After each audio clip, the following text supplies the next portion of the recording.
abordaje informado en trauma. Entonces, si me ayudan a darle, porque yo no la puedo cambiar, ¿verdad?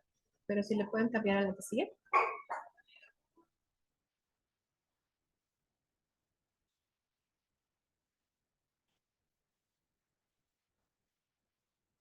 ¿La que sigue todavía? Sí, ahí está bien. Ok. Entonces, vamos primero a tener esta definición que es bien importante. Es, ¿qué es trauma? O sea, creo que se los he mencionado mucho. A lo mejor alguno de ustedes tiene alguna idea, a lo mejor es un tema que también lo ha trabajado en sí mismo, no lo sé, ¿no? Pero vamos a poner aquí una definición general para que partamos de ahí. Entonces, trauma o el trauma individual resulta de un evento o serie de eventos, o sea, les digo, puede ser no nada más uno, sino que pueden ser varios, o conjunto de circunstancias que se experimentan por un individuo como física, emocionalmente nocivos o potencialmente mortales y tienen efectos adversos duraderos sobre el funcionamiento y bienestar mental, físico, social, emocional y espiritual del individuo, ¿no? Entonces, es esto, o sea, una serie o un solo evento, a veces puede ser tan fuerte una vivencia que tenga un niño que con ese sea suficiente para que el niño experimente un trauma. Entonces, es esto, el efecto que va a tener esa vivencia. Pero ahorita vamos a ver que no nada más es el efecto que esa vivencia tiene en la personita, sino que cómo su cerebro se adapta o se adaptó a ese efecto de esa circunstancia. No sé si ustedes en algún momento han vivido la situación en que a lo mejor varias personas viven exactamente la misma circunstancia, pero no todos terminan con un trauma. Entonces, no porque la persona haya vivido la vivencia, quiere decir que va a tener un trauma o quiere decir que todos vayan a desarrollar el mismo grado de trauma. Espero que yo vaya siendo clara poco a poco, ¿no? Porque hay personas que tienen más resiliencia que otras y a lo mejor puede ser que ya tiene algunas herramientas emocionales desarrolladas, aunque sea niño, y que esa experiencia la viva muy diferente, por ejemplo, a lo mejor a sus hermanitos, ¿no? En la casa hogar pasa mucho. Ustedes van a tener la experiencia de conocer a grupos de hermanitos, ¿no? Entonces, a lo mejor dentro de la casa hogar está el de 9 años, el de 7, el de 5 y el de 3, ¿no? Y resulta de que de esos 4 hermanitos, uno es el que nos presenta sintomatología de trauma. Entonces, no todos a veces, o sea, no todos que hayan vivido exactamente la misma experiencia, o sea, a lo mejor en algún momento específico la mamá los violentó muy fuerte a todos y podríamos pensar, no, pues es que todos vivieron el mismo suceso y seguramente todos necesitan ir con el psiquiatra, no necesariamente. O sea, a lo mejor nada más uno de ellos, la adaptación que tuvo a esa experiencia, su cerebro, fue la que hizo que hubiera una adaptación a ese trauma. Puede ser que los otros tres no lo vivieron así, su cerebro no tuvo que liberar ninguna hormona para compensación de esa vivencia y esos niños están bien, ¿no? Y no presentamos, o sea, bien entre comillas, me estoy refiriendo a un trauma, no tenemos ninguna sintomatología de que el niño esté reviviendo esa vivencia como ese trauma que pudo haber vivido, ¿no? Entonces, es así como vamos a tomar nosotros la definición de trauma. Uh-huh. Y les digo, aquí, como ven, está especificado, o sea, puede ser a diferentes niveles. El daño puede ser emocional, espiritual, físico, emocional. Entonces, tiene diferentes esferas en donde el trauma puede estar depositado y de acuerdo a eso es que el cerebro se va a adaptar a esa vivencia, ¿no? Entonces, pasamos a la que sigue, por favor.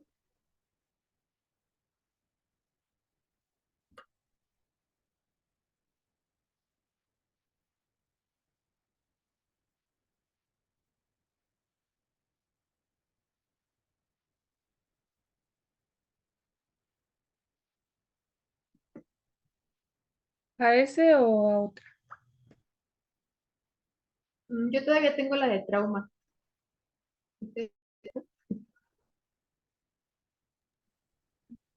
¿A los Ah, demás? ¿Sí se les cambió? Sí, dice, no se pueden detener las olas, pero se pueden aprender a sortearlas. Oh, es que esa no me sale a mí. A ver.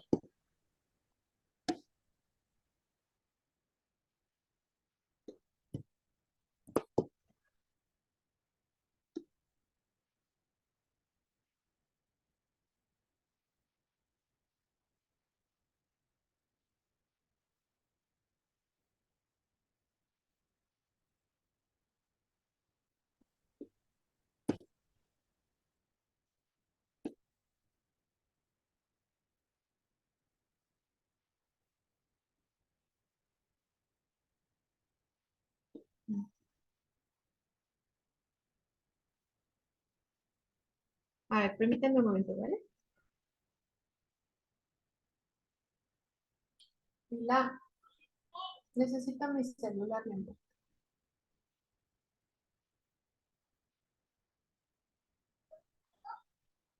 Mi vida, no sé, es que no está funcionando esto. Es que no se cuenta con la otra,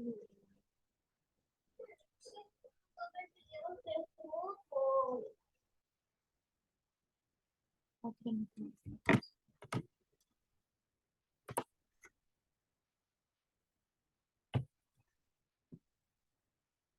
Me parece- me está funcionando.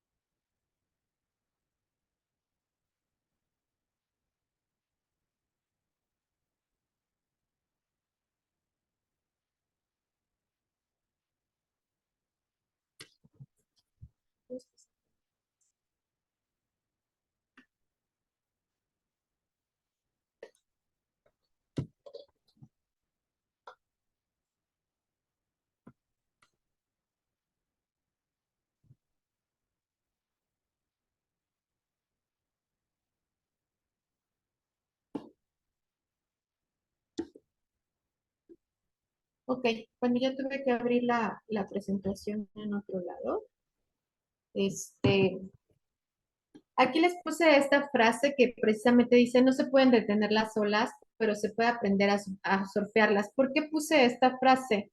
Porque efectivamente no, este, pero no se puede, el trauma no es curable.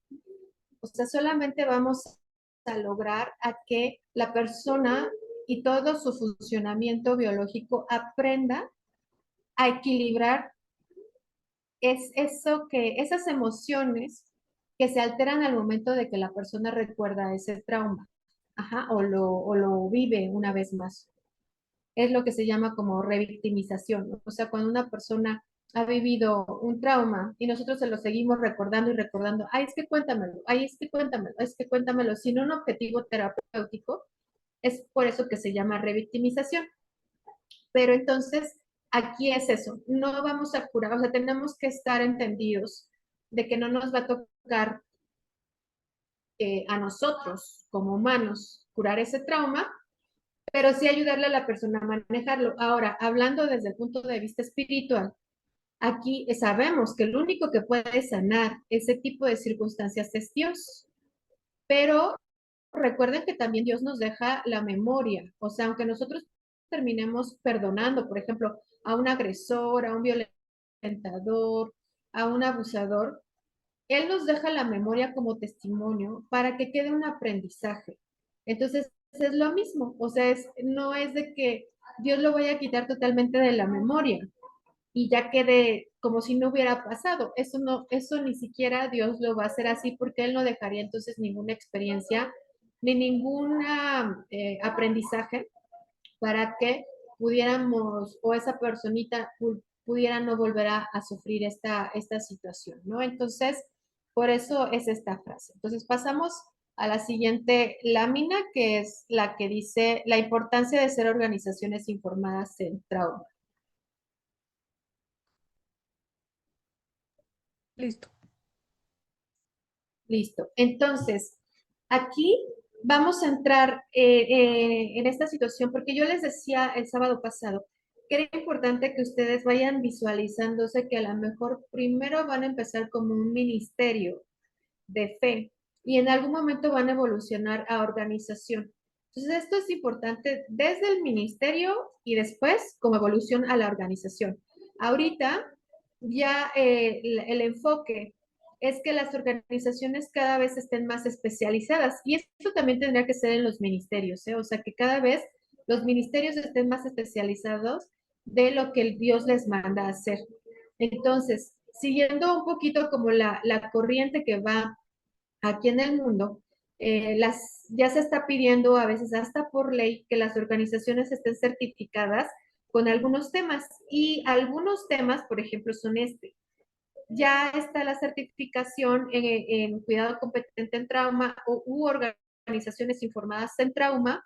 Ya se está empezando a implementar en México. Ya está, hay institutos que dan la certificación para todo el personal. O sea, aquí lo que sucede es que capacitan al personal y cuando llega a capacitarse la totalidad del personal de una organización, entonces ya le puede dar la certificación de institución informada en trauma. Entonces es bien importante que vayamos viendo a futuro, o sea, que vayamos viendo visionariamente lo que Dios tiene planeado hacer a través de nosotros. Para que, por ejemplo, si en determinado momento alguien les ofrece, oye, ¿sabes qué? Hay un curso de cuidado competente en trauma, ustedes ya sepan de qué se trata y luego manden a alguien del ministerio para que se empiece a capacitar. O si pueden ir todos, pues van todos, ¿no? Porque como ministerio de niños, ustedes se van a tener que involucrando y conectando con personas del ambiente de protección infantil. Entonces, llamémosle DIF, procuradurías, ministerios, fiscalías, tribunales, y seguro que los van a empezar a invitar a este tipo de eventos. Entonces, aprovechenlos, porque bueno, casi todo lo que lanza el gobierno es gratuito. Entonces, ustedes aprovechen todas las capacitaciones que les puedan dar a nivel gubernamental y también muchas veces ya hay redes de organizaciones, de instituciones, hasta redes ya de ministerios cristianos que ya están enfocados en dar capacitación en este tema.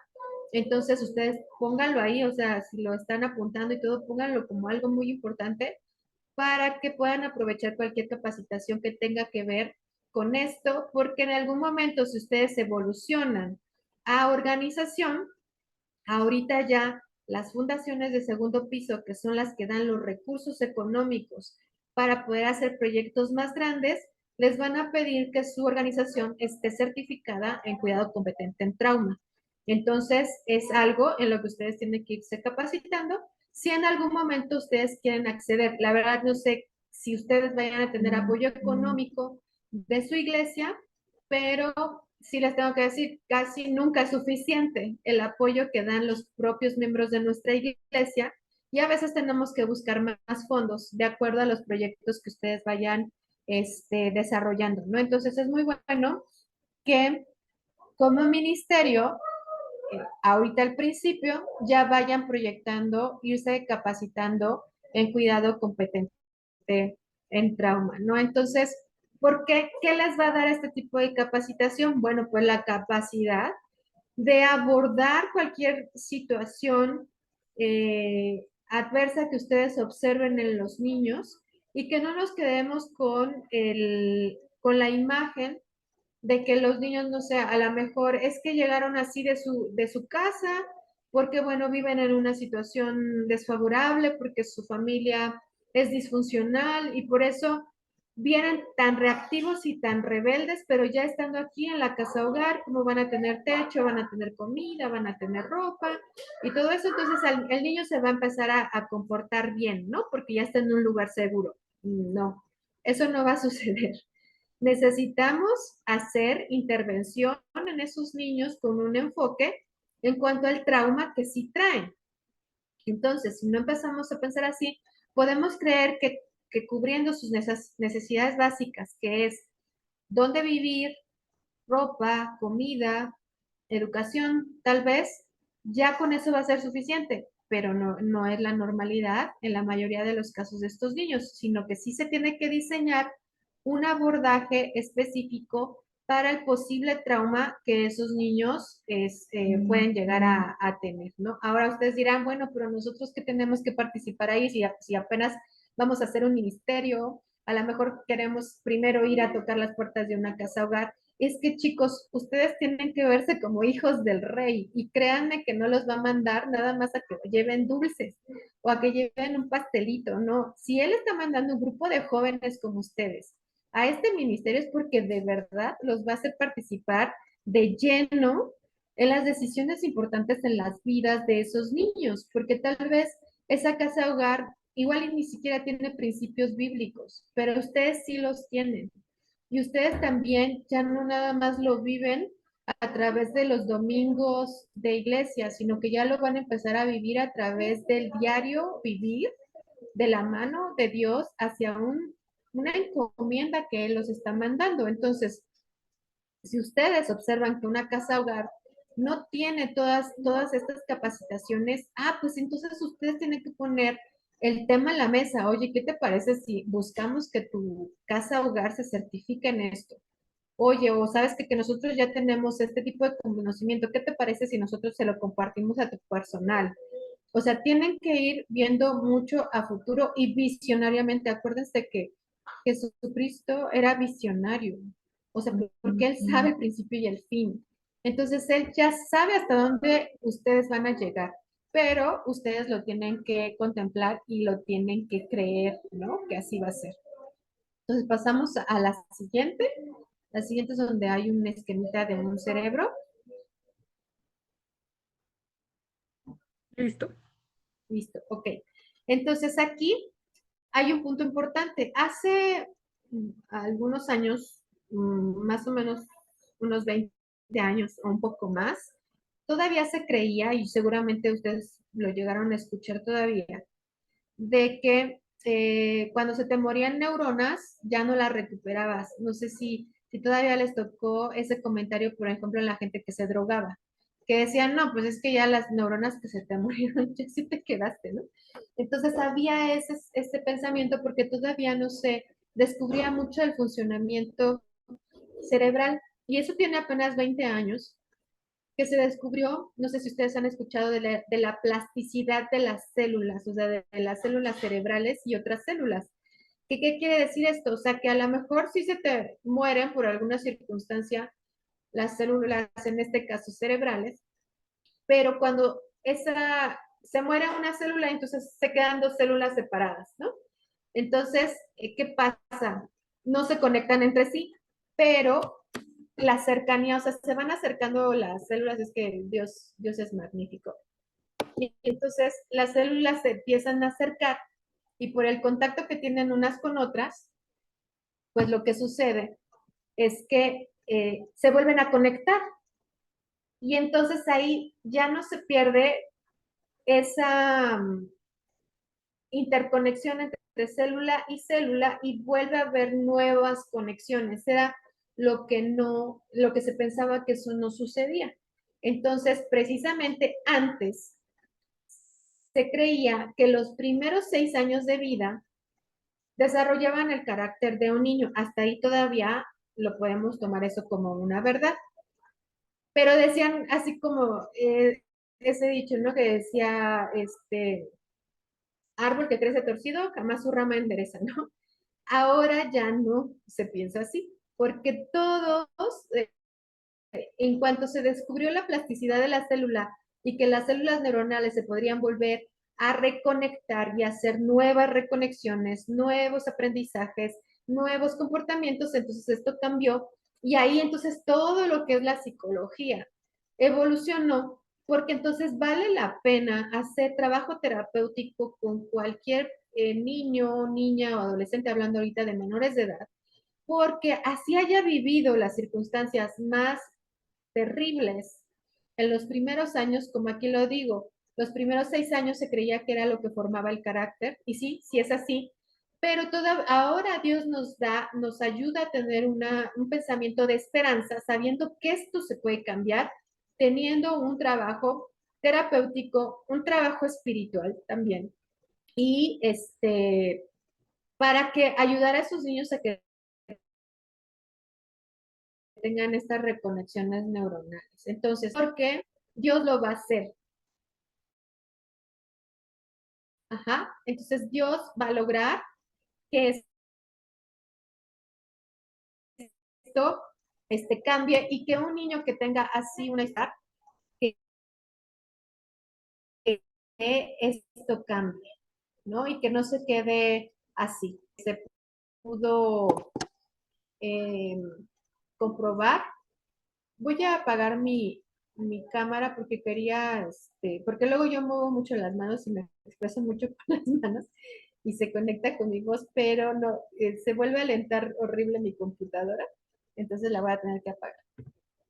Entonces, queda claro esto, ¿no? Entonces, hay forma de volver a conectar esas neuronas y hacer que esa evidencia el niño la vea diferente. Entonces, por eso, cuando llegan a una casa hogar, normalmente lo primero que los cuidadores les van a contar es de aquel niño problemático que nadie puede con él. O sea, creo que es el primer caso que nos presentan. No nos presentan al niño bonito, precioso, que se porta bien y todo. Casi siempre de la primera visita nos vamos a traer la historia del niño que nadie puede con él y así, es que no, no, como Jaimito, si pueden, no se acerquen mucho porque se enoja muy fácilmente, porque va a ser grosero, porque no, y precisamente a ese niño es al que más nos tenemos que acercar. O sea, no digo que a los demás no, pero ese niño es el que más a gritos sordos está pidiendo ayuda.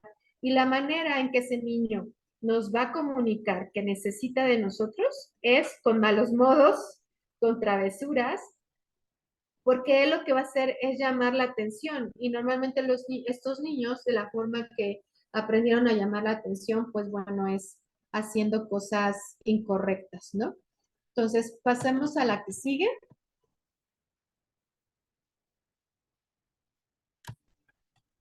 Listo. Es la que dice vínculo. Entonces aquí vamos a agregar una definición más, que es el vínculo. Y lo voy a leer así textual. El vínculo colabora en la realización del abordaje de la adaptación al trauma. Ahorita les explico bien qué es el vínculo y pongo otra vez el trauma. Se produce de acuerdo al impacto que hay en nosotros por un hecho adverso e involucra tanto cerebro, cuerpo como vínculos, ¿ok? Entonces voy a explicar un poquito aquí. ¿Qué es el vínculo? El vínculo precisamente es la conexión que va a haber entre dos personas. Ajá.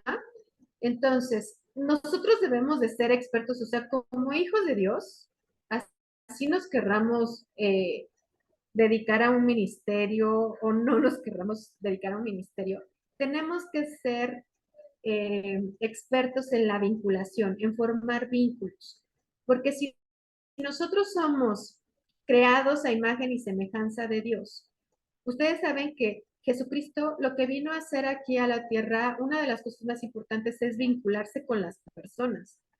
Entonces, ustedes en las historias que tenemos en la Biblia, por ejemplo, cuando él vio a la mujer en el pozo, él hizo un vínculo bien rápido con ella para que él le pudiera decir las verdades de la vida que ella estaba llevando y que ella aceptara escuchar esas verdades y que terminara pues aceptando, sí es cierto, yo soy esa mujer. Entonces, él es el maestro de los vínculos interpersonales. Entonces, si nosotros estamos creados a su imagen, tenemos que ser expertos como él en la vinculación entre las personas. Entonces, ustedes a partir de ahora hagan ese ejercicio. Si Dios los está manteniendo cerca de otras personas o los lleva a conocer a personas nuevas, es porque seguramente quiere que ustedes se vinculen con ellos. Ajá. ¿Y a qué me refiero con vinculación? A eso, o sea, pasar a esa barrera de que, ok, sí conocía tal, pero ni siquiera le pregunté cómo se llamaba, ¿no? O pues sí estuvo ahí conviviendo con nosotros, pero no lo integramos al grupo, ¿no? O no le dijimos, oye, ¿cómo estás? Y saber un poquito de su vida y saber por qué estás aquí, cuál es tu intención, algo que nos pudiera conectar como personas, ¿no? Entonces, eso hay que ejercitarlo, es algo que lo tenemos que ir, eh, pues sí, como entrenando para que cuando lleguemos con los niños, que es mucho más difícil, o sea, te va a tocar ese niño que tú llegas bien emocionado porque es la primera visita a la casa hogar y ustedes van a acercar al niño y le van a decir, oye, hola, oye, soy Paola. ¿Y tú? Y el niño, ¿cómo te llamas? Y él, callado, ¿no? Eh, ¿Pero cómo te llamas? Callado, ¿no? Bueno, ¿cómo te sientes hoy? Bien. ¿Pero qué hiciste? O sea, a ver, cuéntame cómo fue tu día. Normal, ¿no? Entonces, necesitamos tener esa habilidad, creatividad también para ver cómo iniciar estas conversaciones que nos van a llevar a vincularnos con ese niño. Pero aquí les digo, como lo dice aquí, el trauma, uno de los daños que generó principalmente en ese niño vulnerable es la ruptura de sus vínculos primarios. Ajá. Entonces, él ya es una personita que viene con todos sus vínculos rotos. Entonces, él ya trae una experiencia en donde él dice, no me conviene vincularme con las personas porque duele mucho cuando esto se rompe. Entonces, ya trae una experiencia y él se va a tapar, ese niño se va a poner barreras y barreras y barreras para no precisamente no vincularse con las personas, porque él sabe que eso duele, que eso es feo, que las personas se terminan yendo, que luego ya no las vuelve a ver, porque eso es lo que ha estado viviendo. Entonces, así como decíamos en la reunión pasada, que una de las cosas que teníamos que dejar primordialmente que Dios sanara es su paternidad, aquí vamos a sumar otra cosa. Si ustedes tienen miedo a vincularse con las personas por alguna experiencia previa, también es algo que tenemos que dejar que Él los sane. Porque ustedes van a ir con esos niños a crear un vínculo con ellos. Y si a ustedes también les da miedo vincularse, porque a lo mejor ya vivieron una experiencia y les da miedo y ustedes mismos dicen, sí, es que duele y al rato voy a estar llorando y me la voy a pasar súper mal y me va a dar la depre y no voy a querer comer y todo, tienen que dejarse sanar, porque si no, ahora sí que un desvinculado con otro desvinculado no va a suceder absolutamente nada. Y aquí los que tienen que tener el don ejercitado, porque todos los hijos de Dios tenemos ese don, chicos? Pero lo podemos estar deteniendo por miedo. Entonces, para que el Espíritu Santo vuelva a utilizar ese don y esté activado, nos tenemos que dejar sanar si hay heridas ahí. Entonces, apúntenlo ahí. Ya llevamos dos cosas, paternidad y vínculo con las demás personas. Ajá. Entonces, vamos a seguir con la siguiente lámina, que es donde dice haces. Listo. Listo. Entonces, creo que recuerdo que ya les había mencionado esto de las experiencias adversas en la infancia, ¿no? La vez pasada, que precisamente, si estamos, desde el principio que vimos la definición de trauma, decía que es el conjunto de eventos, ¿no? Estos eventos ya técnicamente se llaman experiencias adversas en la infancia y en inglés, por sus siglas, se les conocen como ACEs. Ajá, y casi en todos los cursos que vayan a tomar de esto se las van a presentar así, como ACEs. Entonces, estas experiencias adversas son esos hechos, o sea, es exactamente el momento en que sucedió un hecho y ese hecho impactó a un niño y eso generó una adaptación en el cuerpo de ese niño, ¿no? Entonces, todos, se los decía, todos estamos expuestos a esas experiencias adversas de la infancia, todos. Seguramente ustedes pueden recordar algunas, o sea, en sus primeros 6 años pueden recordar, no sé, cuando su mamá los dejó en el kinder por primera vez. ¿Qué sintieron? Si sintieron abandono, si sintieron rechazo y pensaron que su mamá nunca más iba a regresar, eso pudo haber generado un trauma en ustedes o en mí, ¿no? Porque les digo, la experiencia ahí está y cada persona la va a tomar de diferente manera. O a lo mejor resulta de que le regalaron el pollito clásico, pollito del mercado, y al otro día el pollito amaneció muerto, ¿no? Y entonces ya pensaron, es que yo lo maté, es que no le di suficiente de comer, es que no le di agua, yo lo maté. Ahí pudo haber quedado un trauma. Y así, o sea, podemos hacer una lista interminable de sucesos que vivimos en la infancia, que para algunos puede terminar siendo ahora ya cosas más fuertes. A lo mejor te tocó ver la muerte de tu abuelita por la edad, o a lo mejor tuviste la pérdida de algún familiar muy cercano y viviste la muerte de alguien a muy temprana edad. A lo mejor tu mamá tuvo una cirugía y también viste que tuvo que estar en un hospital y se fue varios días y tú no sabías qué le iba a pasar. O sea, todas estas vivencias pudieron haber generado experiencias adversas de la infancia. Entonces les digo, todos estamos expuestos, o sea, no es de que, ay, ¿cómo permitiste, Dios, que este niño viviera eso? Es que todos estuvimos expuestos a vivirlo. Nada más la cuestión es cómo nuestro cerebro lo tomó y cómo se adaptó a ello, ¿no? Entonces saber esto nos ayuda a no sentirnos muy diferentes de esos niños. Por eso les digo, a veces los niños van a ser un espejo y varias cosas que a lo mejor nosotros no hemos detectado en nosotros, las vamos a detectar a través de esos niños. Entonces hay que ser muy, muy cuidadosos de que si sabemos que tenemos ciertas circunstancias que tienen que ver con nuestra niñez, traten de que estén lo más expuestas ante Dios para que las sane y las sane y las sane, porque si las dejan así y sale a flote cuando están enfrente del niño, se van a poner a llorar, o ustedes ya no van a querer estar, lo primero que van a querer es salirse de esa casa a orar, o van a querer desistir del ministerio, y no es lo que Dios quiere para ustedes, ¿no? O sea, no quiere que sufran esto. Él lo que quiere es que crezcan con esto. Ajá.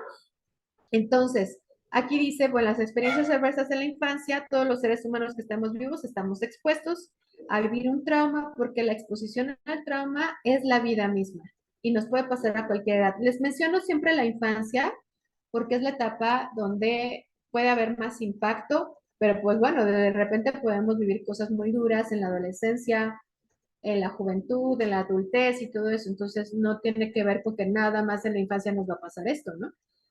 Puede ser en cualquier etapa de la vida, pero es un poco más impactante en la infancia. ¿Ok? Pasamos a la que sigue, que dice las haces revelan. Listo. Ok. Entonces, les decía que el impacto que tengan estas haces en la infancia y el porcentaje de riesgo de desarrollar una enfermedad mental en la adultez, como un mecanismo de afrontamiento para manejar el dolor mental, físico y emocional. Por ello, habrá comportamientos de mala adaptación que relacionan al trauma con conductas de riesgo, como la adicción al alcohol o a las drogas. O sea, ¿qué pasa aquí? Les decía, un niño vive una vivencia adversa, eso genera un impacto en el cerebro. Hay que esperar a ver el cerebro cómo se adapta a ese impacto y si hay una buena adaptación o no, hay un riesgo de que ese niño más adelante pueda presentar algún trastorno de conducta o, un poco más grave, una enfermedad mental. Ajá. Han escuchado seguramente los niños con TDAH. ¿Saben lo que es el TDAH? Que es el déficit, trastorno de déficit de atención y algunos con hiperactividad. O sea, puede haber TDA nada más, que es trastorno de déficit de atención, o sumarle la H, que es trastorno de déficit de atención con hiperactividad. Aparte de ese, hay, por ejemplo, el trastorno negativista desafiante, no sé si lo han escuchado. Hay, por ejemplo, otro tipo de trastorno que es el trastorno disociativo. Puede ser también eh, el autismo, aunque no está todavía, no hemos terminado de descubrir a qué se debe este tipo de que ahora ya no le quieren llamar ni trastorno ni nada, pero pudo haber sido una alteración ante una vivencia no específica. Las vivencias pueden ser desde el vientre, ¿eh? No necesariamente tiene que ser hasta que nacieron, o sea, puede ser desde el vientre.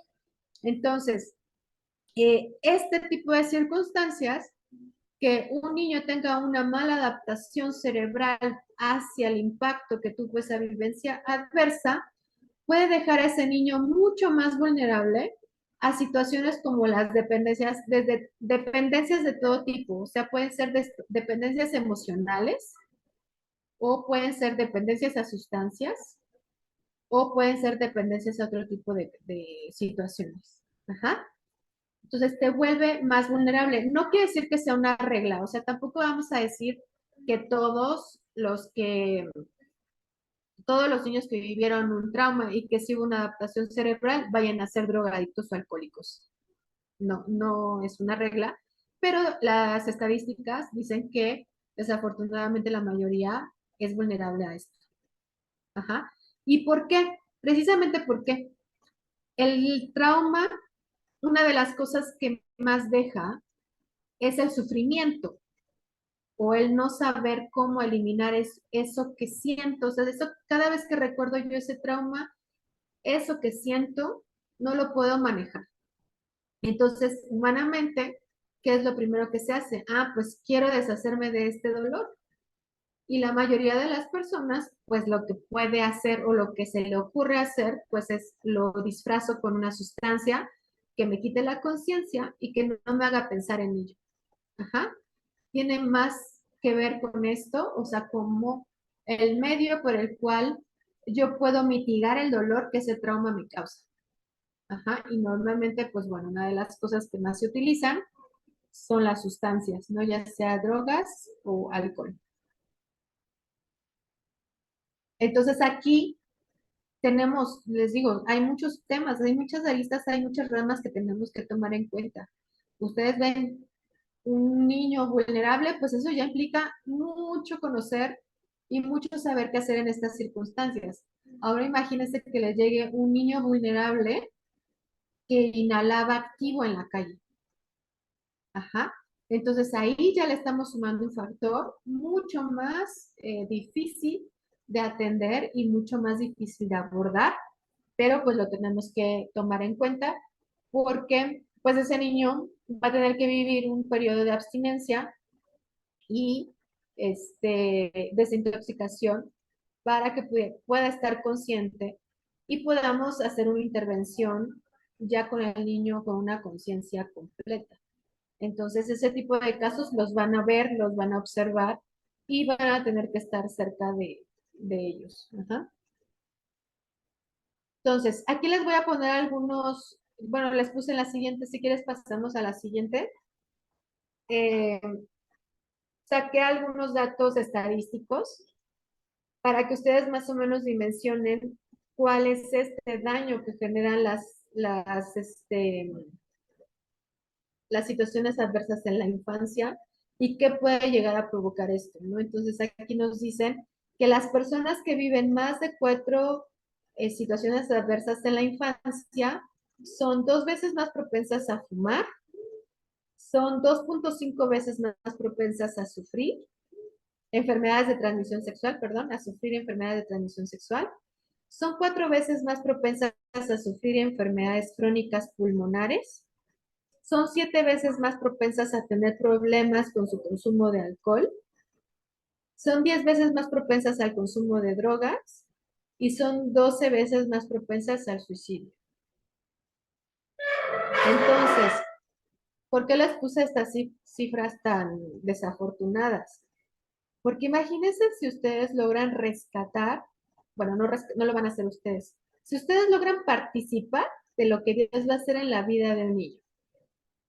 Y vemos cómo Dios endereza esa vida y le quita todo este carga que ya estadísticamente se supone que puede pasar con ese niño. O sea, díganme si no es un súper milagro el que vamos a ver enfrente de nosotros de cómo una vida que podíamos decir, hijo, es que este niño ya vivió esto y esto y esto, y lo más seguro es que va a terminar siendo un adolescente rebelde y si quiere hacer familia va a ser un mal papá y no lo va a lograr y al ratito va a tener hijos y los va a abandonar y esos niños van a volver a terminar en casa hogar. Y seguimos con el círculo vicioso y la misma historia que a lo mejor lleva por generaciones viviendo esa familia, ¿no?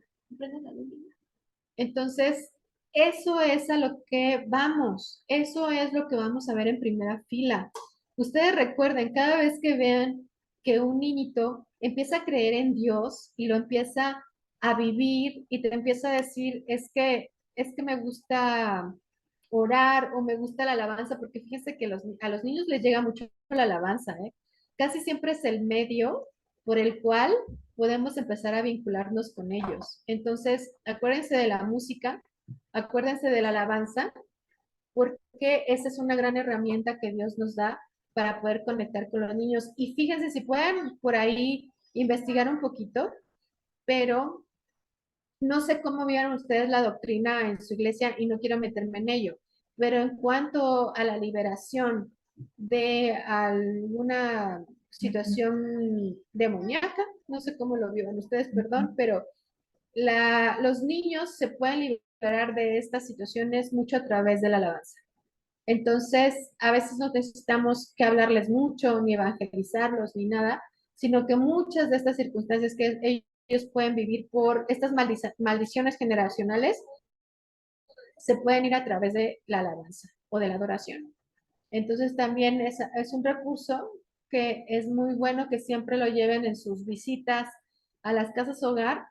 A lo mejor no todos los directivos o cuidadores van a estar abiertos, pero ustedes pueden tener mucha creatividad, a lo mejor hacer alguna actividad con música y ya ahí poner una alabanza, una adoración, o hacer un juego, algo así, y poner la alabanza y la adoración. Y eso va a ayudar muchísimo a que los niños, desde su espíritu, empiecen a vivir ese ambiente y esa atmósfera que solamente el Espíritu Santo puede crear. Ajá, entonces, y les digo, estas no se queden con lo catastrófico de estas cifras, sino más bien quédense con la esperanza de que van a ver cómo Dios va a cambiar el destino de las vidas de estos niños, ¿no? Bueno, seguimos a la siguiente, por favor. Listo. Ok. Aquí, pues, les voy a mencionar solo una pequeña lista de lo que podemos nosotros observar en una persona en un niño que tiene una historia de trauma, ¿no? Aquí en la primera está un error, pero es inseguridad. Ajá, lo que vamos a observar en los niños que pueden tener una historia de trauma y que hubo una adaptación cerebral y que tienen ahí una respuesta a ello, vamos a ver inseguridad.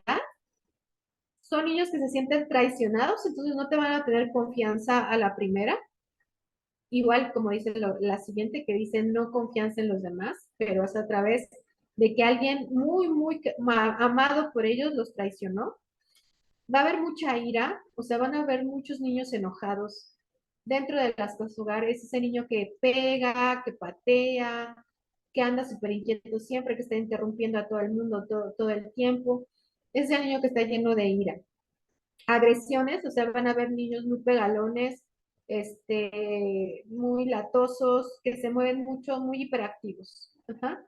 También puede haber el otro lado, que puede ser un niño con mucha vergüenza, que es súper tímido, que no habla para nada, que se aísla, que se pone en un rincón y que no quiere interactuar con nadie, que se queda como paralizado, ¿no? Les digo, esos niños que les quiere sacar la plática y se queda congelado y a veces ni parpadean. Y como ya lo mencioné, pues el aislamiento, ¿no? Ese niño que se va a poner hasta el fondo, en el rincón, o que ni siquiera quiere entrar a la sala donde ustedes vayan a hacer. Normalmente esos niños entonces, ¿qué nos están indicando? Que no tienen una buena forma de relacionarse, que no saben desarrollar vínculos con las personas y entonces los van a evitar. Y sí nos lo van a hacer saber con este tipo de comportamientos. Entonces, les digo, ya ustedes con esta información no se pueden ir nada más con la versión que les van a dar los cuidadores. Ay, no, es que ese niño es bien latoso, nadie puede con él. No le hagas caso. Ustedes ya con esta información no se pueden quedar en la superficie de lo que muestra ese niño, porque les digo, ese niño es el que necesita una ayuda más urgente.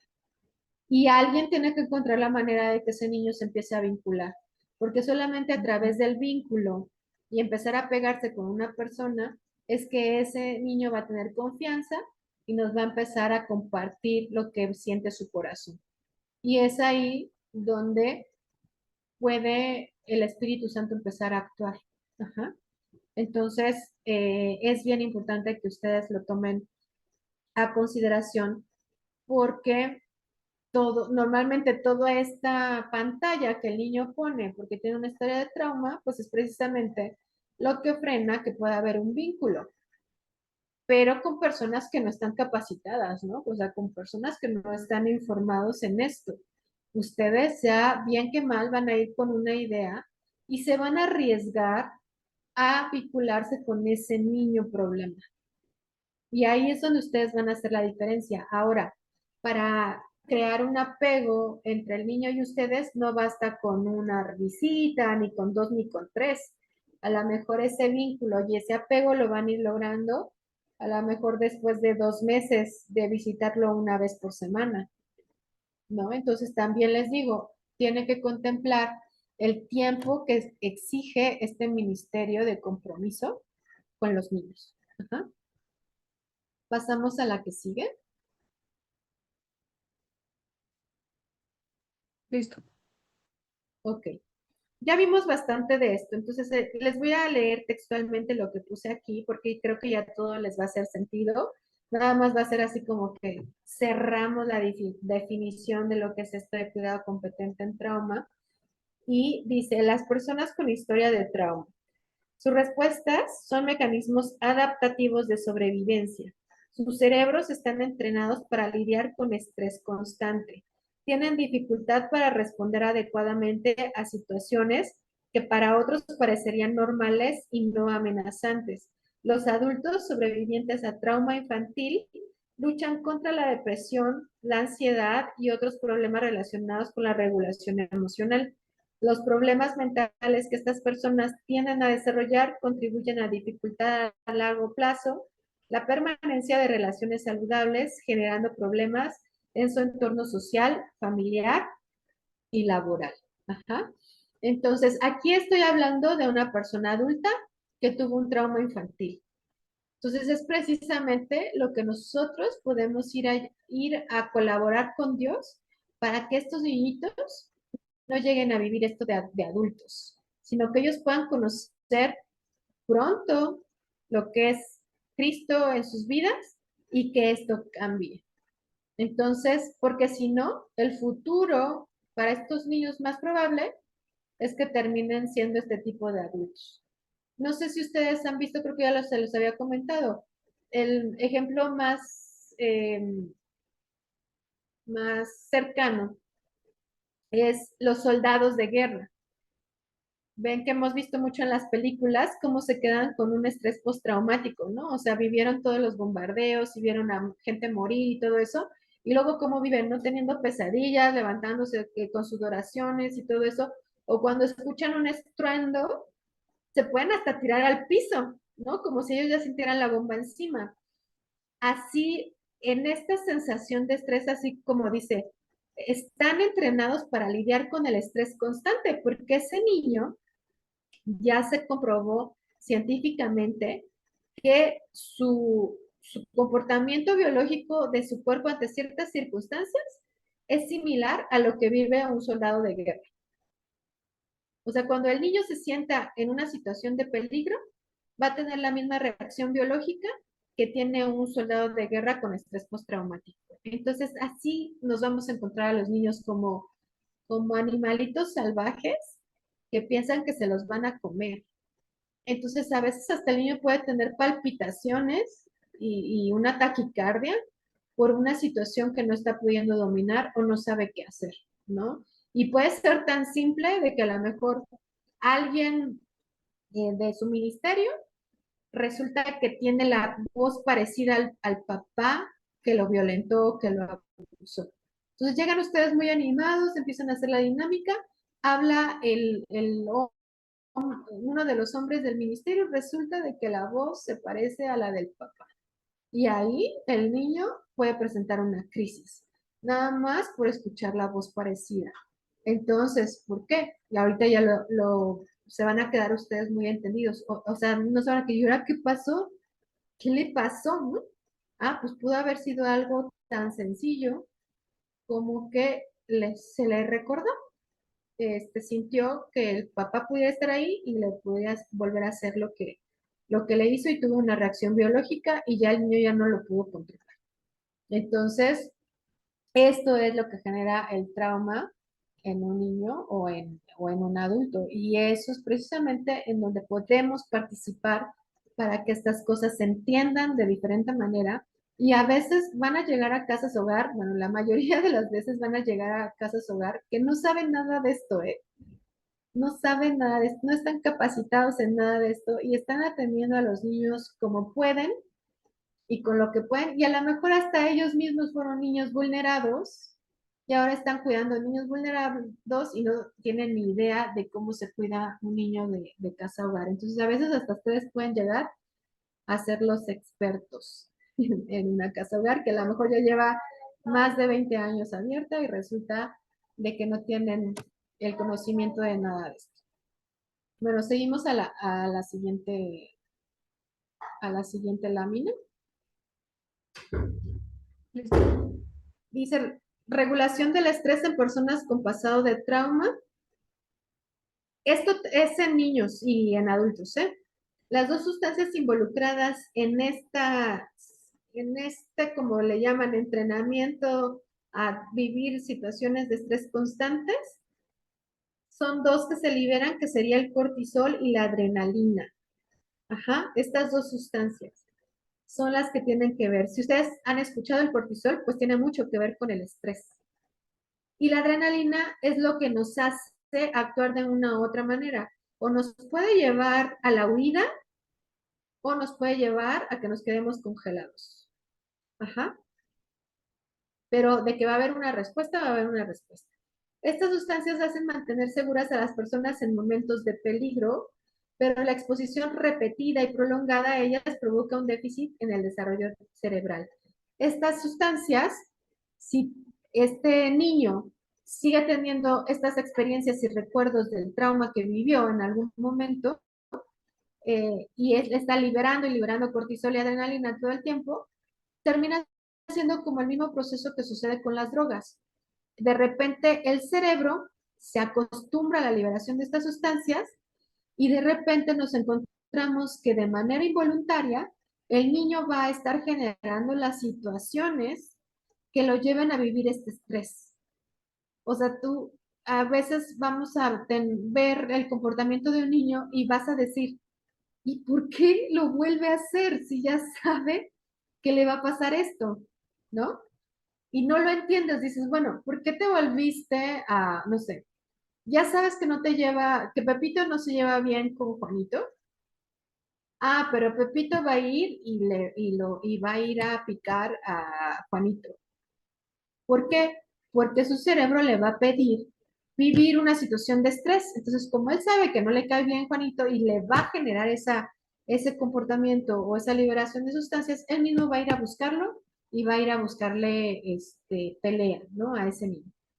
Entonces, ahí es donde también esta información nos ayuda a no engancharnos con el comportamiento que van a tener los niños a veces repetitivo y que tú mismo vas a decir, pero ¿por qué lo volvió a hacer si ya sabe, ¿no?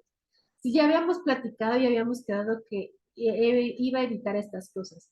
No, el mismo comportamiento biológico se lo va a exigir y va a seguir haciendo hasta que algo le haga reflexionar al niño y saber que si lo vive de manera diferente, también puede encontrar una satisfacción, pero ya no desde el trauma, sino de la restauración. Todo esto, chicos, saben que todo esto tiene que ir acompañado del poder del Espíritu Santo, porque si no, nada va a pasar.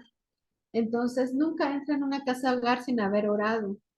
Si ustedes ya saben una semana o 15 días antes de que van a ir a esa casa hogar, empiecen a orar por la casa hogar y por cada uno de los niños que están ahí, aunque no los conozcan.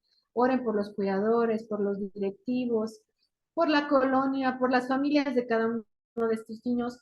¿Para qué? Para que lo que ustedes vayan y entreguen ahí esté sujeto al poder del Espíritu Santo y sucedan las cosas. Entonces nunca vayan aventurados a su propia voluntad, a sus propias fuerzas, porque se puede llegar a salir de las manos alguna situación dentro de la casa hogar y ustedes pueden estar presentes. Entonces, no es lo que queremos, ¿no? Entonces, nunca se les vaya a olvidar que el que debe de ir al frente de ustedes es el poder del Espíritu Santo. ¿Ah? Y bueno, pasamos a la última lámina. A ver, permítame tantito.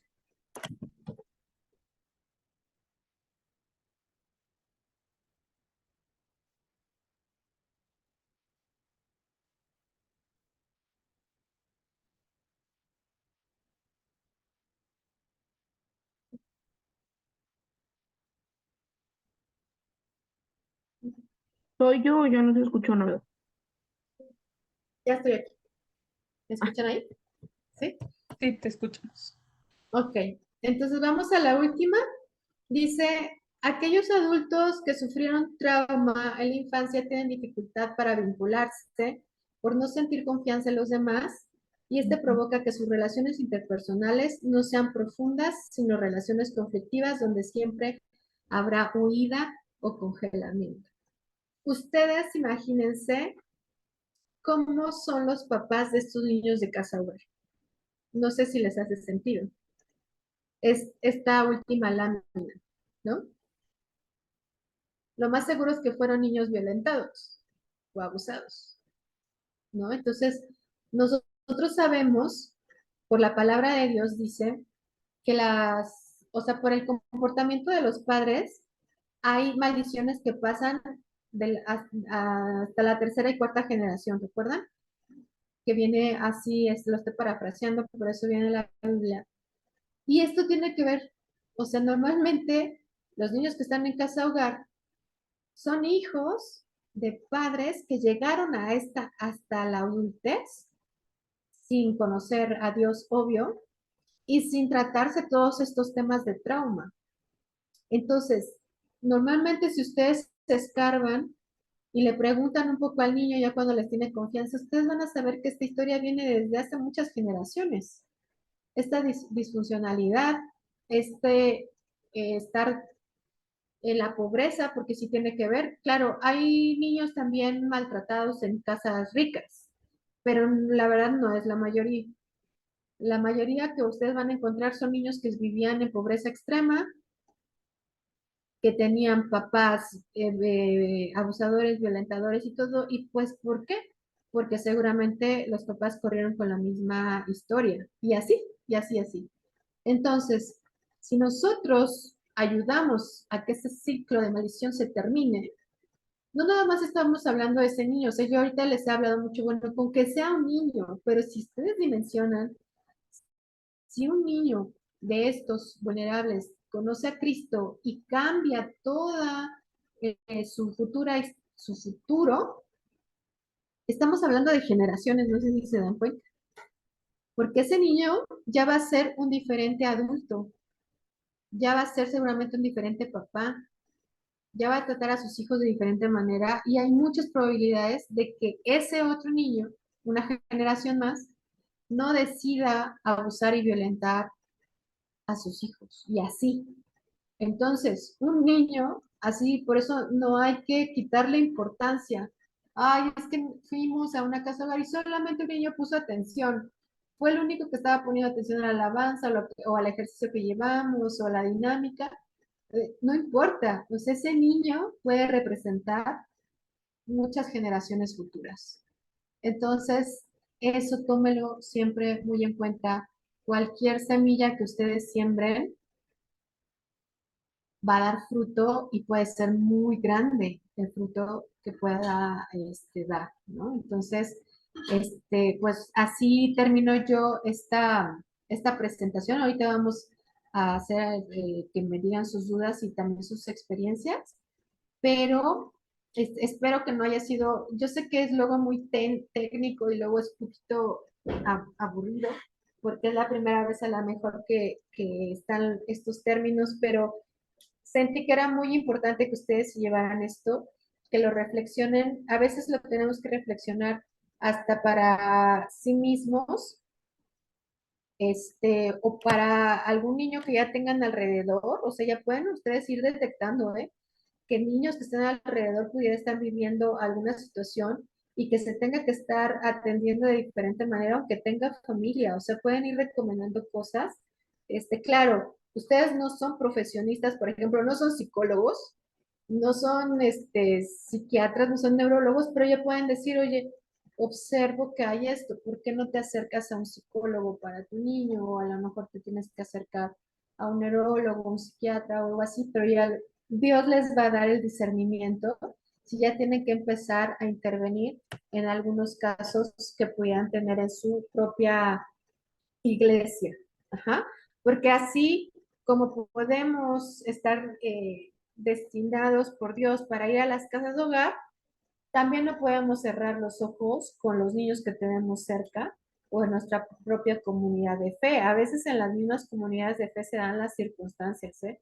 No hay que olvidar que seguimos siendo humanos en proceso de restauración y las mismas familias de nuestra comunidad pueden estar viviendo cosas, situaciones adversas fuertes. Entonces, tómenlo a consideración.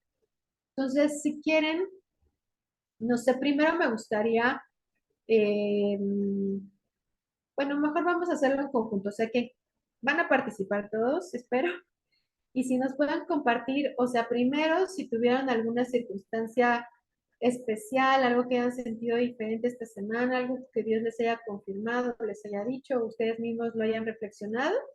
Y si tienen alguna duda en cuanto a lo que les he platicado ahorita, me avisan.